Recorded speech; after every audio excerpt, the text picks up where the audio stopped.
Meu prezado irmão, irmã, prezado amigo, eu quero cumprimentar você com a paz do Senhor Jesus.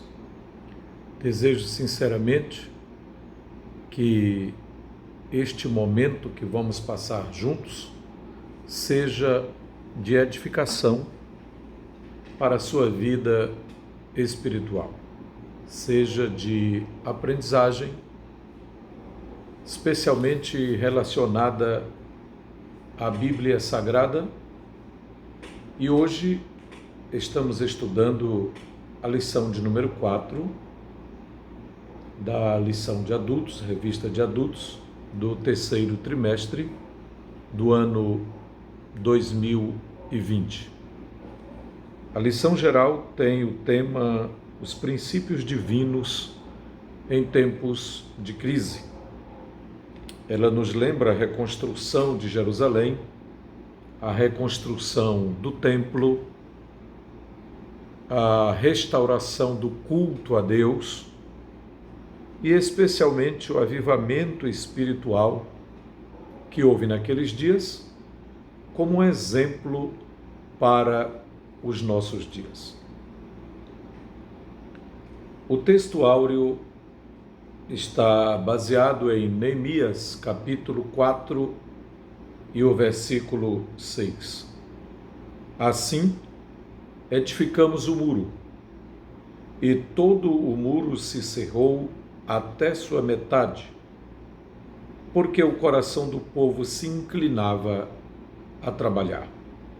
A verdade prática diz: se confiarmos verdadeiramente em Deus, venceremos todas as resistências do maligno. Pois a lição de número 4 chama a minha atenção e a sua atenção para a oposição enfrentada quando o templo começou a ser planejado para ser reconstruído. Por isso, o assunto é a construção do templo enfrentou oposição. Não foi só a construção do templo que enfrentou oposição. De fato, os que retornaram do cativeiro babilônico enfrentaram oposição em diversos momentos. Logo depois de sua chegada, de seu retorno, começaram, de fato, a enfrentar dificuldades. E uma delas foi iniciada pela revolta dos samaritanos, que se opuseram à reconstrução do segundo templo em Jerusalém, quando a oferta deles fora rejeitada pelos judeus, pois haviam se oferecido para ajudar na reconstrução do templo, declarando serem servos do mesmo Deus. Mas tal oferta não foi aceita e por isso levantaram ou começaram uma grande oposição. Bem, a lição de hoje, então, vai falar sobre a oposição enfrentada pelos judeus quando iniciaram a construção do templo em Jerusalém. Tudo isso, claro, após o cativeiro. O texto base é o livro de Esdras, capítulo 4. Lembrando que o sacerdote Esdras foi o líder espiritual do segundo retorno dos judeus. Só para você situar todo o acontecimento após os 70 anos de cativeiro, é interessante que você compreenda o contexto histórico. Veja bem, o livro de Esdras, dos capítulos 1 a 6, trata sobre o primeiro retorno, a primeira caravana vinda do cativeiro babilônico para Jerusalém. O rei nesse tempo era Ciro, o rei no Império Persa, era Ciro. O líder espiritual foi Zorobabel. Na verdade, ele era o governador, melhor dizendo.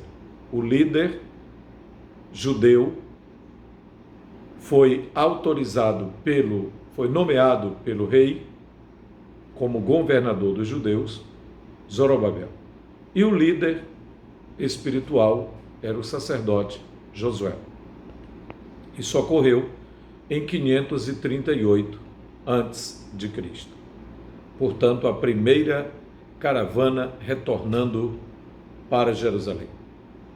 Mas o livro de Esdras também conta sobre a segunda caravana. Em seus capítulos 7 a 10, está a descrição detalhada do segundo retorno, a segunda caravana que retorna do cativeiro babilônico para Jerusalém. Na verdade, já estava um outro rei, não era mais um rei, um imperador babilônico, já era um imperador persa, porque o império da Pérsia venceu o império da Babilônia através de Ciro. Bem, nesse tempo, o rei, quando ocorreu segundo retorno, o rei já era Artaxerxes. E o líder foi Esdras, o sacerdote Esdras. Isso ocorreu em 458 a.C.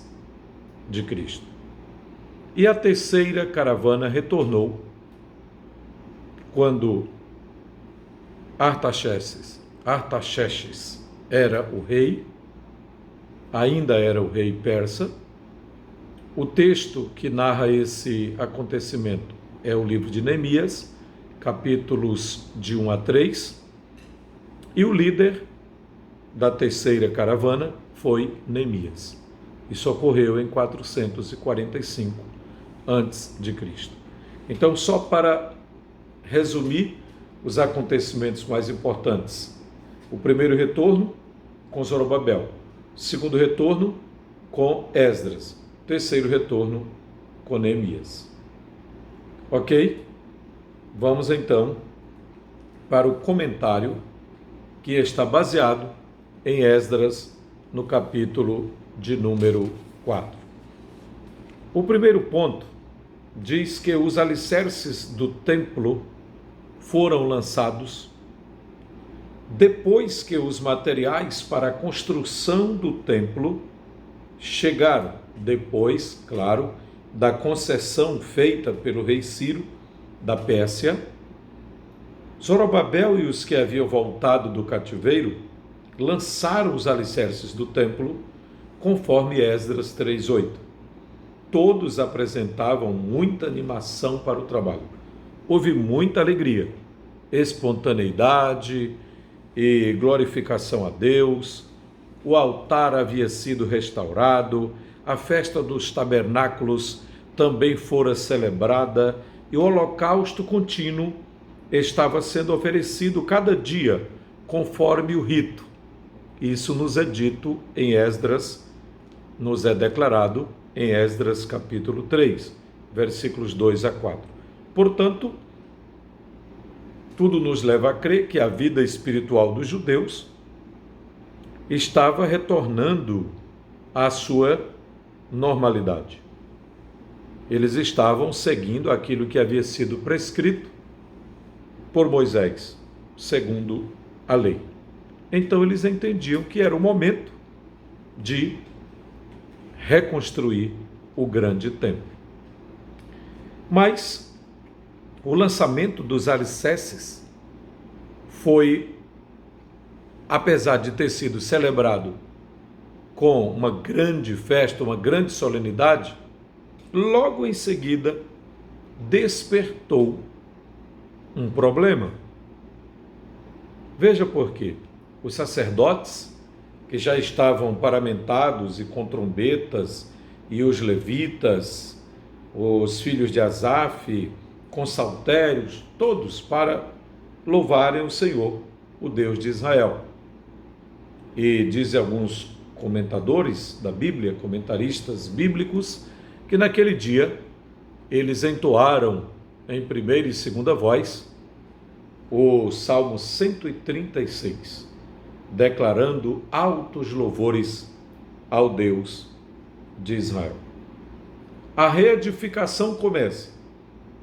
Então, eles entendiam que a reedificação do templo era resultado do despertamento espiritual causado, primeiramente, no coração de Daniel, que foi despertado para buscar a Deus, e logo em seguida, no coração de Ciro, que era o rei, que deu toda a liberação para que os judeus retornassem e o templo fosse reiniciado.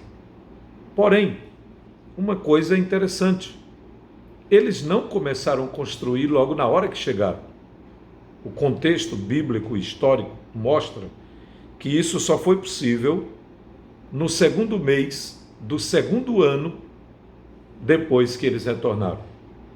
Veja, se passaram 2 anos e 2 meses depois que chegaram do cativeiro para poderem começar, de fato, a construção do segundo templo, que era de fato a restauração, a reconstrução do grande templo de Salomão. Convém lembrar, diz o comentador da lição, que esse despertamento ocorrido em Jerusalém, como fruto de oração, como fruto de uma ação de Deus, é parecido com o que Deus fez no Brasil em 1911, com o grande despertamento pentecostal, iniciado com as orações e as pregações e o ensino bíblico de 2 suecos que tinham vindo dos Estados Unidos da América, estando em Belém do Pará, e ali começaram aquela pregação pentecostal que resultou, que varreu todo o norte do Brasil, as principais capitais brasileiras, e pouco tempo depois, em cerca de 30 anos, já havia alcançado todas as regiões do Brasil. Esse despertamento pentecostal é conhecido hoje como Igreja Evangélica Assembleia de Deus. E como fruto desse movimento inicial, muitas outras denominações e ministérios também surgiram. O comentador nos lembra que a Igreja de Cristo, aqui na Terra, também foi impactada pelo movimento pentecostal, pelo movimento do Espírito Santo no dia de Pentecoste, o que ocasionou um grande despertamento em Jerusalém, Judéia, Samaria, e cujo despertamento alcançou os confins da terra com a evangelização promovida pelos apóstolos e muitos discípulos cheios do Espírito Santo, pregando em qualquer lugar com muita dedicação, ainda que enfrentando enormes dificuldades.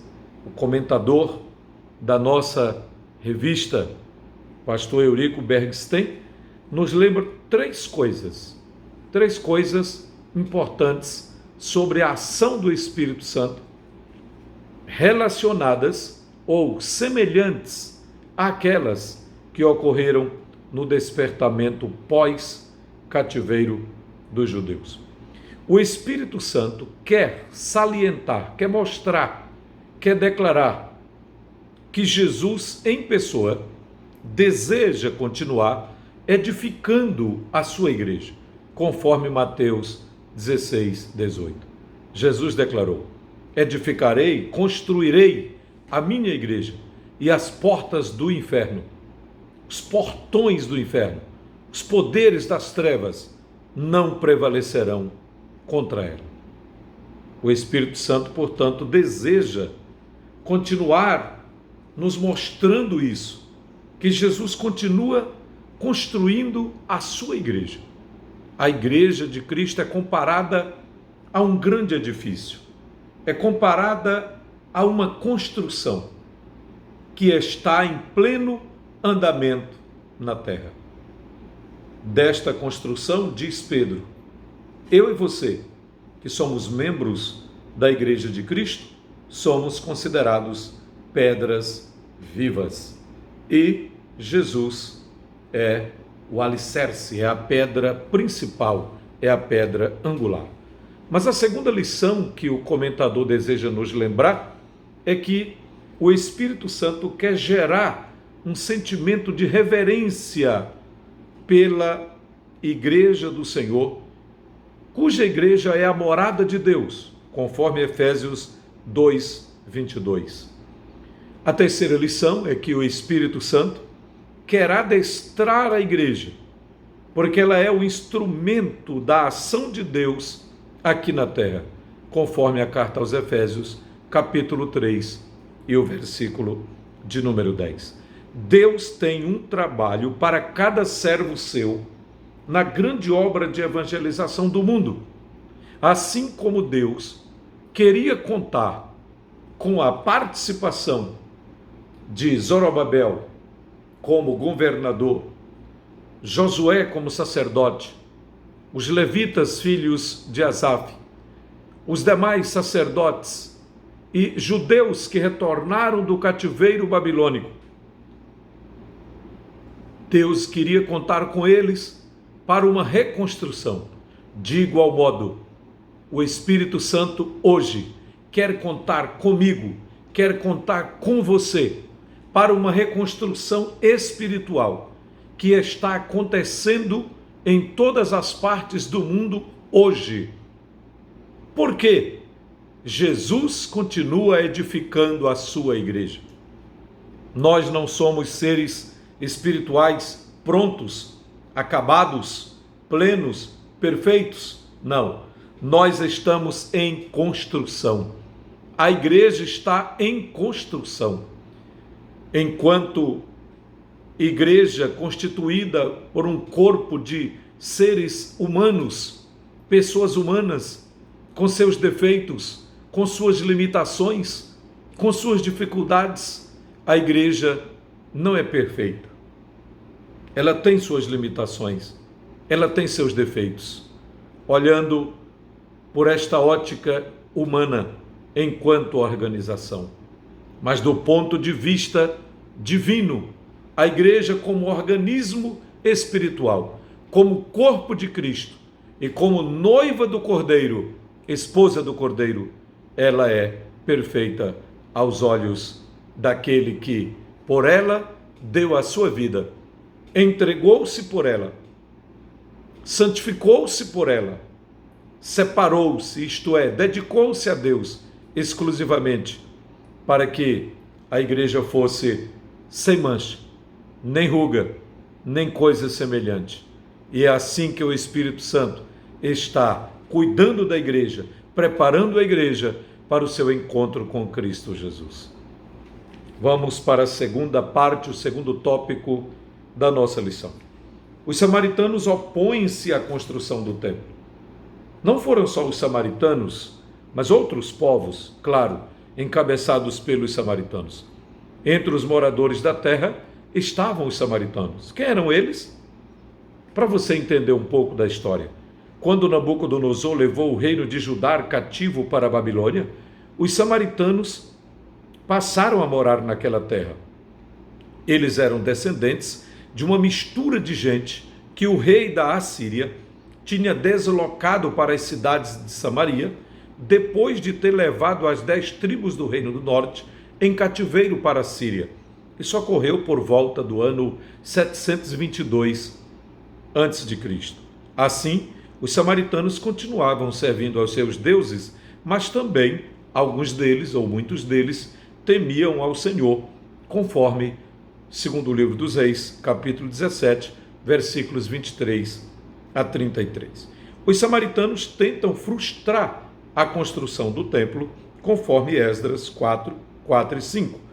A maldade dos samaritanos os levou a enviar uma carta ao rei da Pérsia, contendo acusações mentirosas contra os judeus, inclusive dizendo que eles não iriam pagar impostos, não iriam pagar as rendas do rei, que seria um perigo muito grande se aquela casa fosse reconstruída, porque Jerusalém tinha fama de ser uma cidade rebelde, e criaram uma série de dificuldades, alistaram várias mentiras para impedir que o templo fosse reconstruído.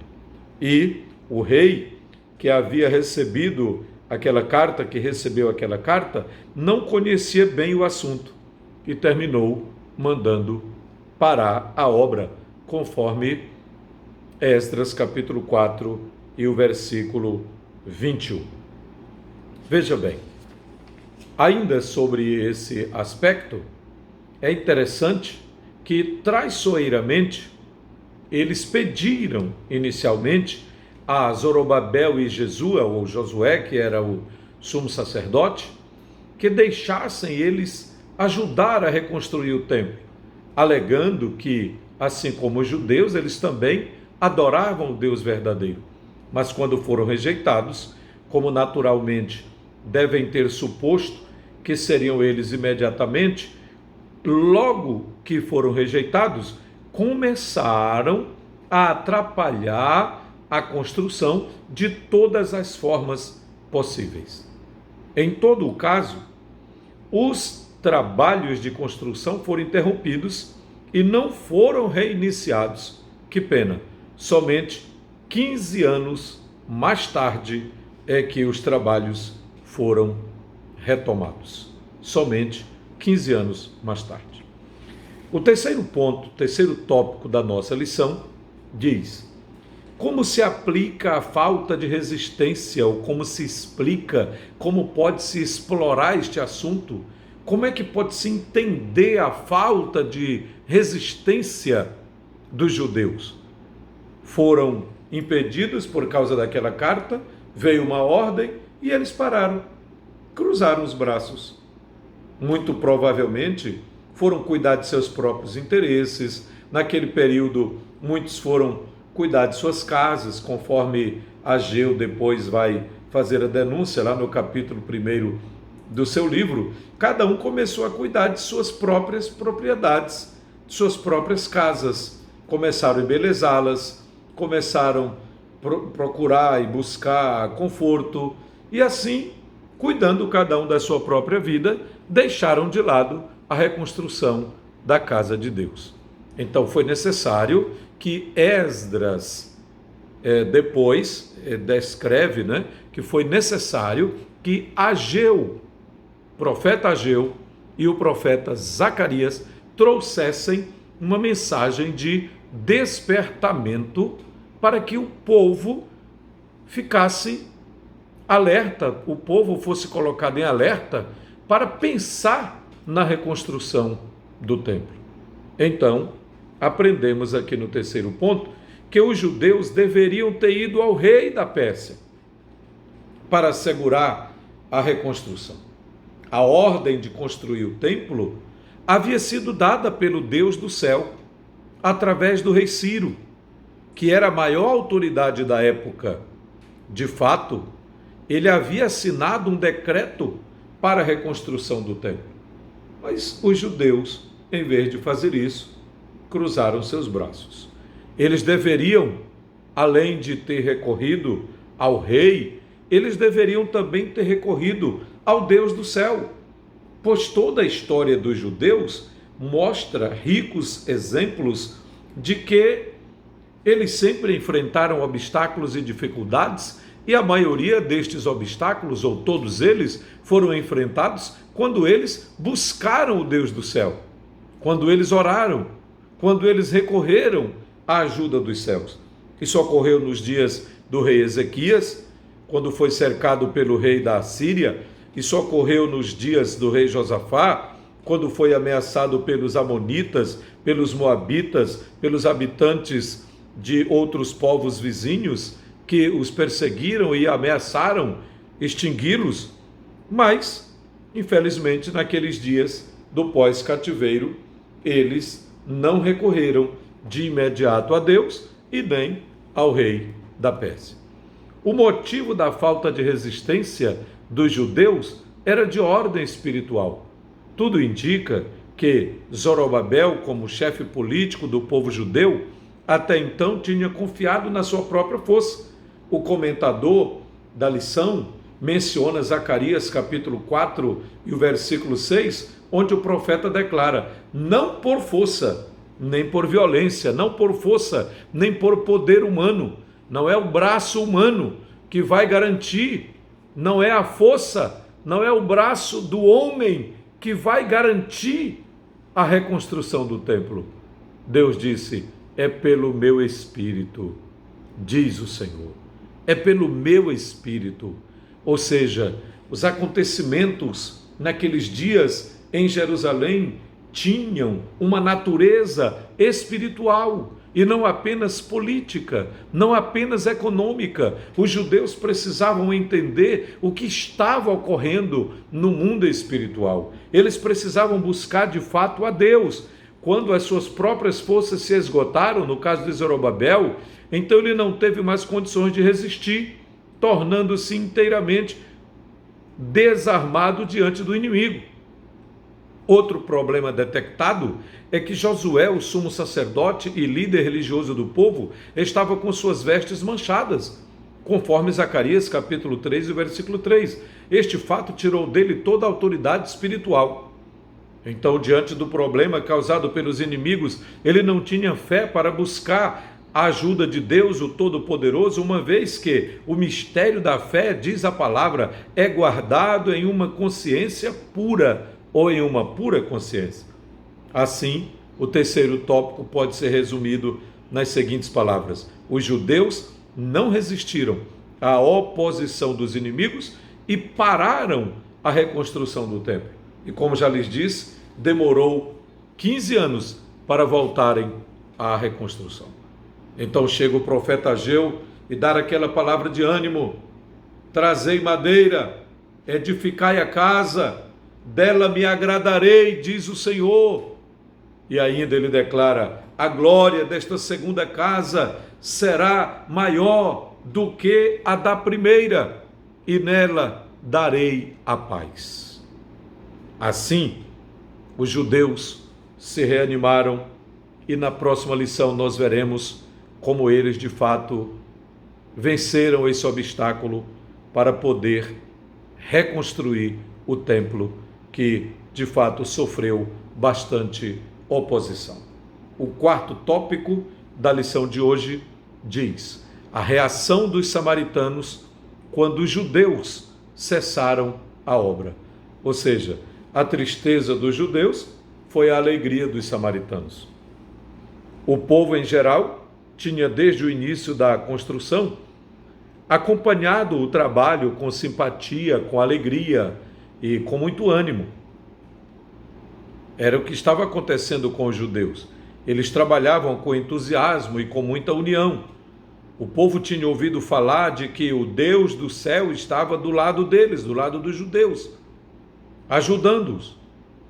Isso no início, mas agora que a obra parou, agora que a obra foi impedida, onde estaria o Deus dos judeus?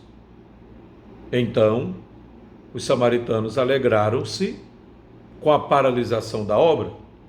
Infelizmente, ainda hoje há pessoas que se alegram quando a obra de Deus sofre algum ataque. Ainda há pessoas que se alegram quando uma obra de Deus para. Ainda há pessoas que batem palmas quando o trabalho de Deus, em algum lugar, em algum aspecto, deixa de avançar. Que pena que ainda existam pessoas com esse espírito mesquinho de não querer ver, de não ter a alegria de ver a obra de Deus crescendo na terra. Há muitas pessoas que, de fato, se dependesse deles, a obra de Deus não avançaria.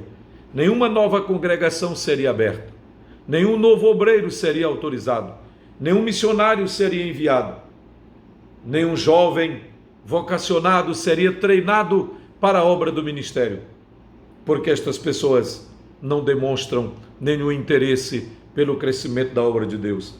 Elas são muito parecidas com Gesem, com o Arábio, com Tobias, com Sambalate, com aqueles que se opuseram nos dias de Neemias, quando ele lutava pela reconstrução dos muros de Jerusalém.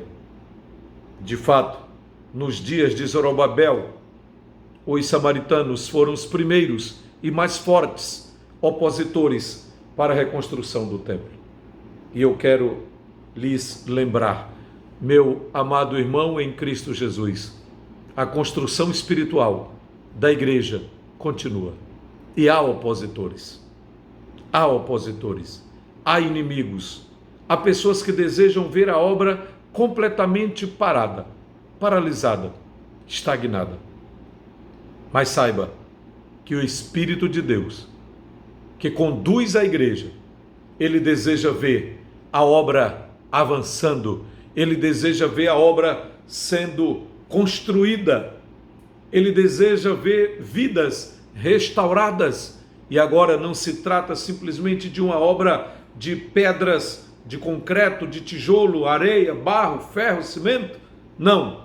Agora se trata, acima de tudo, em primeiro lugar, de uma reconstrução espiritual, onde haja libertação, onde haja perdão, restauração, resgate, libertação em Cristo, pelo poder da palavra de Deus. Esse é o nosso maior desafio hoje, como igreja. Há muitas vidas para serem reconstruídas, vidas que foram estragadas pelo pecado, vidas que foram estragadas por Satanás, pelos ataques malignos, diretos de Satanás ou de seus demônios que se infiltraram, proporcionando muitos estragos espirituais na vida de muitas pessoas, através de vícios, através de drogas, por exemplo, através da destruição de famílias, através de desânimo espiritual, aquilo que os judeus também sentiram, um enorme desânimo. E lembre-se que o desânimo tem sido usado como uma ferramenta nas mãos do adversário, porque muitas vezes o próprio povo de Deus desanima diante dos obstáculos.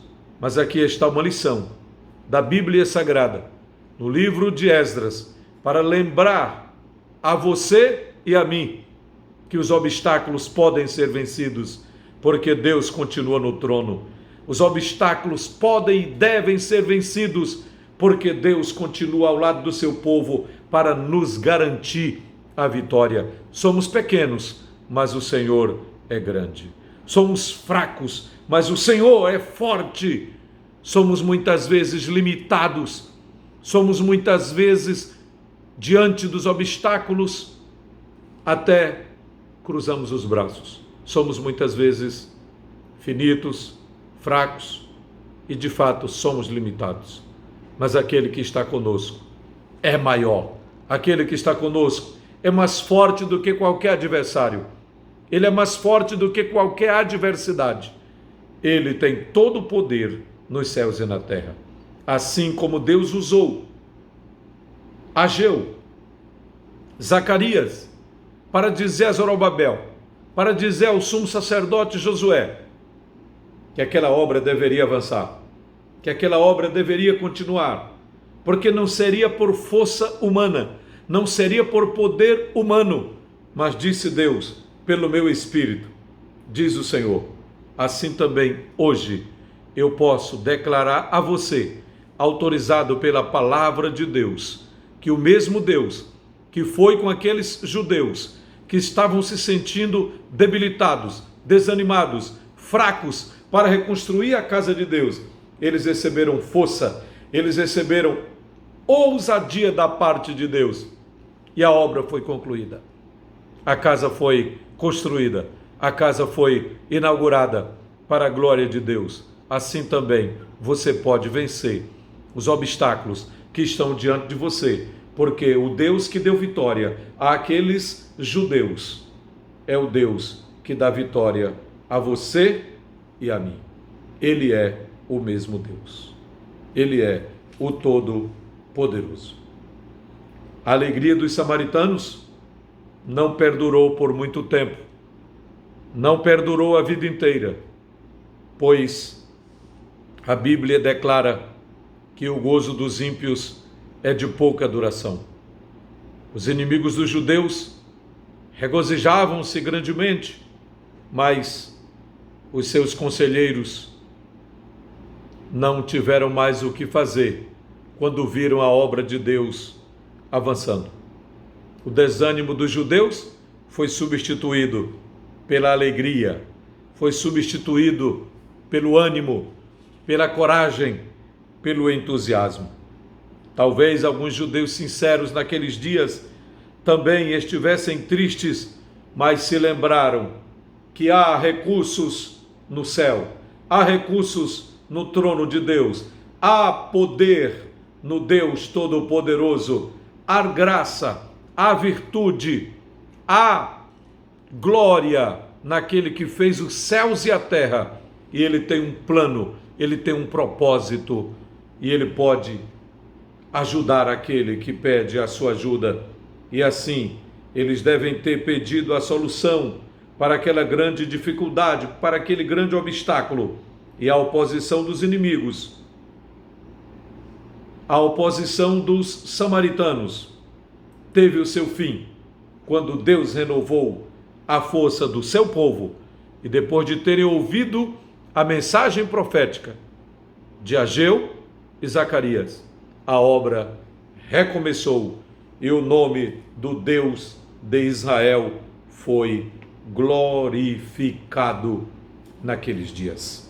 Eu não sei qual é a dificuldade, qual é o obstáculo que você está enfrentando hoje, mas lembre-se, o Deus que deu vitória a Zorobabel, ao sumo sacerdote Josué, o Deus que deu vitória àqueles judeus que retornaram do cativeiro babilônico e estavam desmotivados, estavam sem forças, desanimados por causa da oposição.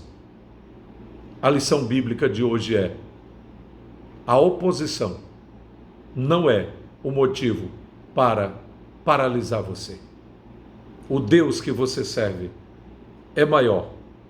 Ele é o dono do céu, ele é o dono da terra, ele tem todo o poder nos céus e na terra. Ele está vendo você, ele está ouvindo você. Ele é o mesmo ontem, hoje e o será para todo sempre. O despertamento causado do coração de Deus, pela graça e o poder de Deus, ocasionou a força, a renovação, a coragem e o ânimo para os judeus reconstruírem a casa de Deus.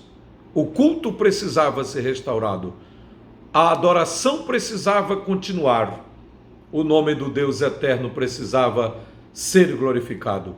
Como hoje, eu e você somos aquelas pessoas com quem Deus está contando. Ele conta comigo, ele conta com você. Temos uma tarefa, temos uma obra a realizar, proclamando a glória de Deus e trazendo as pessoas para mais perto de Deus. Que Ele nos abençoe, que Ele abençoe você, hoje e sempre. Amém.